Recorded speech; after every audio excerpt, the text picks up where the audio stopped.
Halo semuanya, selamat berjumpa kembali di channel Mari Belajar IT. Kita berjumpa kembali di seri pembelajaran data mining. Pada video kali ini kita akan membahas mengenai naive Bayes classifier. Jadi naive Bayes classifier itu merupakan sebuah algoritma yang dapat kita pergunakan untuk melakukan klasifikasi terhadap data ya, terhadap dokumen.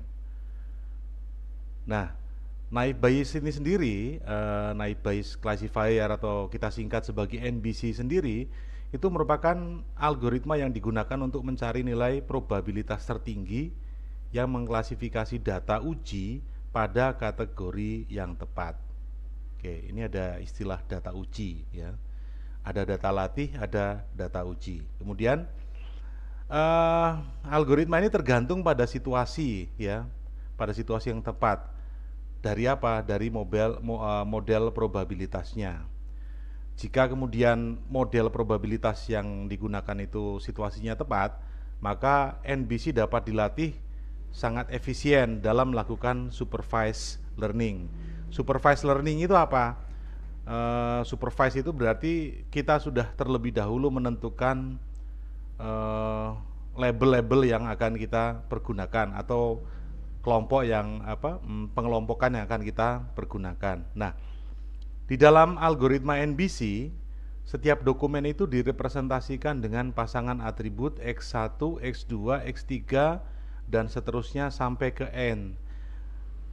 Sampai ke XN, di mana X1 itu adalah kata pertama, X2 adalah kata kedua dan seterusnya. Jadi misalnya kalau saya punya dokumen berupa tweet atau data tweet yang dicuitkan oleh pengguna Twitter, setelah melewati proses pemrosesan data teks sehingga kemudian dihasilkan data bersih yang sudah melewati pra pemrosesan teks itu, maka X ini adalah setiap token yang dihasilkan yang sudah bersih yang siap pakai ya, yang ada pada data tweet tersebut. Sedangkan V ini adalah himpunan kategori. Kategori ini kelas, kelompok ya. Kemudian pada proses klasifikasi, algoritma itu akan mencari probabilitas tertinggi dari semua kategori dokumen yang diujikan. Nah, semua kategori dokumen yang diujikan itu disimbolkan sebagai VMAP ya. Di mana VMAP itu dapat dihitung sebagai berikut. Ini kita lihat persamaan satu. VMAP itu sama dengan apa? Sama dengan nilai maksimal. Nilai maksimal dari apa? Dari semua VJ yang merupakan anggota V. Nanti kita akan bahas VJ itu apa. Semua VJ yang merupakan anggota dari V, di mana P X1 sampai ke XN dikali P VJ per P X1 sampai ke XN itu nanti akan dicari nilai maksimalnya berapa. Nah, sekarang perhatikan bahwa nilai bagian penyebut ini ya, P X1, X2, X3 sampai ke XN itu nilainya selalu konstan begitu. Selalu konstan untuk semua kategori atau VJ. Sehingga persamaannya dapat ditulis menjadi seperti ini. VMAP itu sama dengan nilai maksimal dari semua VJ anggota dari V, di mana P X1 sampai ke XN itu dikali PVJ. Nah, persamaan dua ini itu dapat disederhanakan ya, dapat disederhanakan menjadi seperti ini. Jadi VMAP itu sama dengan nilai maksimum dari nilai VJ yang merupakan anggota dari V, di mana itu dihitung berdasarkan apa? Berdasarkan nilai, ini ada simbol Pi ya. Ini kalau dibaca produk. Produk dari mana? Produk dari I sama dengan 1 sampai N. Di mana akan dihitung P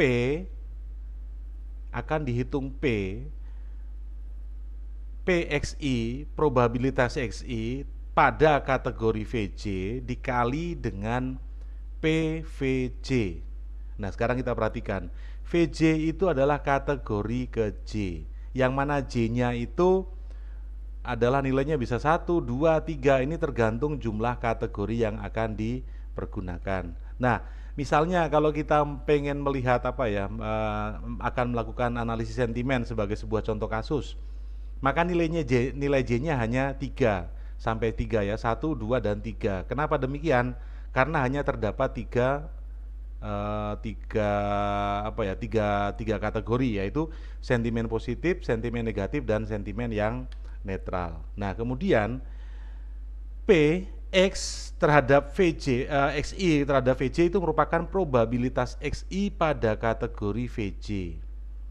Sementara PVJ sendiri merupakan probabilitas VJ, probabilitas kategori J.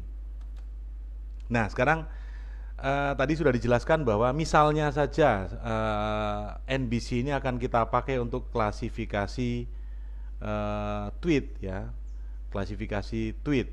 Nah, maka terdapat 3 sentimen di situ. Maka nilai J-nya adalah 1, 2, dan 3. Oke. Kemudian proses klasifikasi dokumen pada sentimen analisis terhadap tweet itu terdapat 2 tahapan. Tahapan yang pertama adalah melakukan pelatihan data untuk data yang sudah diketahui kelasnya. Sedangkan tahap yang kedua adalah proses klasifikasi dokumen yang belum diketahui kelasnya untuk pengujian. Jadi terdapat 2 istilah yang kita temukan di sini ya. Ada data latih dan data uji. Data latih itu adalah data yang sudah kita kumpulkan sebelumnya untuk proses learning ya, untuk proses learning. Sementara data uji itu adalah data atau dokumen yang memang belum kita ketahui kelasnya. Begitu. Jadi terdapat 2 istilah yang harus Anda pahami. 2 istilah ini nanti akan Anda lebih mudah pahami lagi ketika kita sudah menggunakan contoh. Begitu. Nah, kemudian untuk probabilitas XI terhadap VJ dan probabilitas VJ itu dapat dihitung dengan persamaan berikut ini. Lihat, persamaan 4 itu dipergunakan untuk menghitung probabilitas probabilitas XI terhadap VJ, yang mana nilainya diperoleh dari apa?